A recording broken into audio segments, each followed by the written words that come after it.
Welcome to Podkey NFL, where today it's the NFC East race and camp shakeups everywhere. The big theme right now is volatility. One division looks crowded enough to send somebody good to the wild card. And across the league, a lot of teams are trying to install new ideas while hoping nobody gets hurt before September really starts.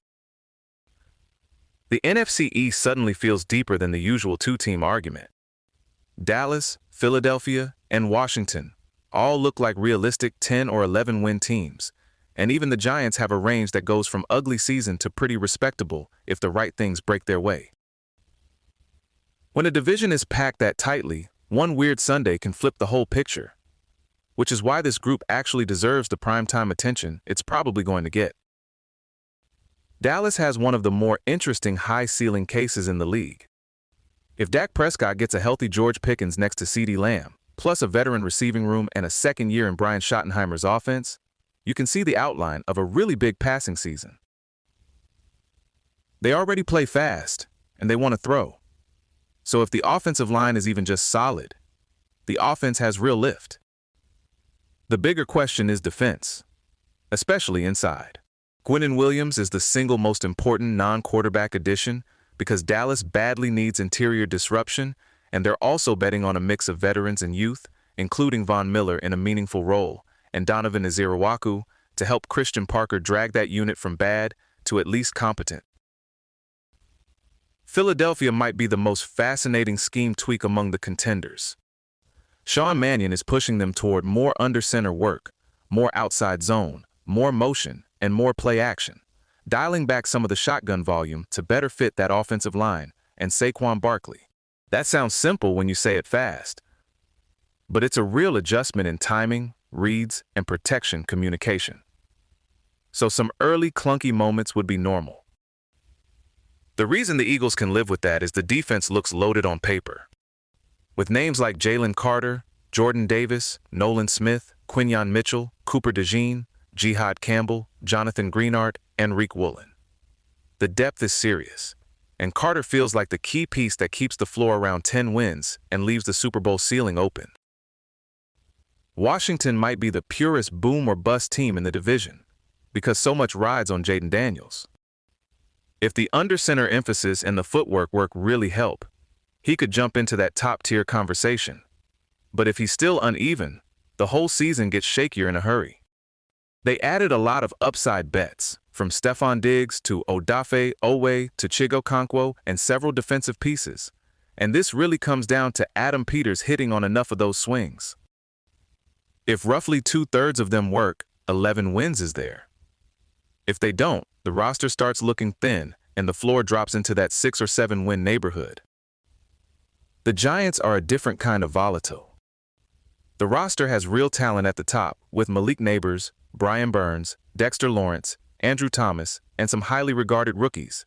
So this isn't a dead team rebuild. But the staff is the concern, especially on offense. And when you combine that with Jackson Dart's development curve and the injury picture, the range stays wide from about 5 or 6 wins up to maybe 9 or 10. A lot of what we're watching this preseason ties into one league-wide shift. More under-center offense as teams try to answer disguised defenses. The Eagles are doing it. The Bengals have shown more of it too. And the appeal is obvious.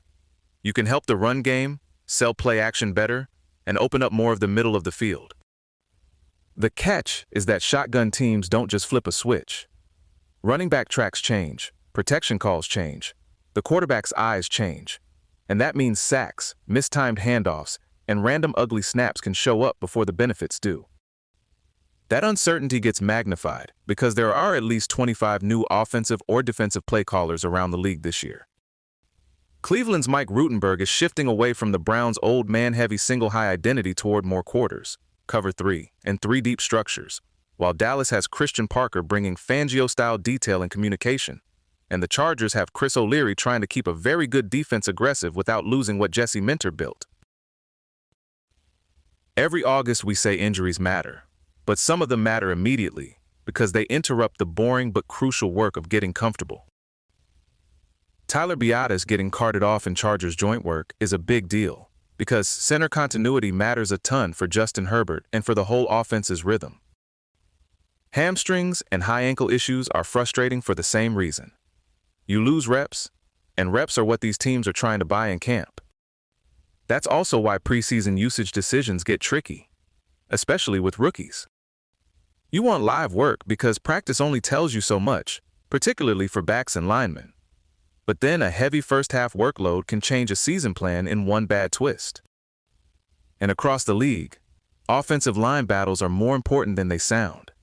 Green Bay's left guard competition, rookie snaps in Detroit and Houston, tackle and guard health elsewhere.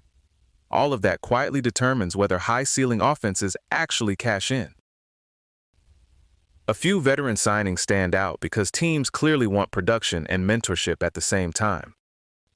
Von Miller in Dallas is expected to matter. Zadarius Smith lands in Atlanta on a similar prove-it veteran lane.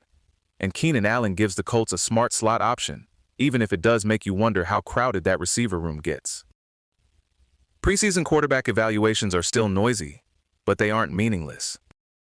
Fernando Mendoza showed some real tight window confidence.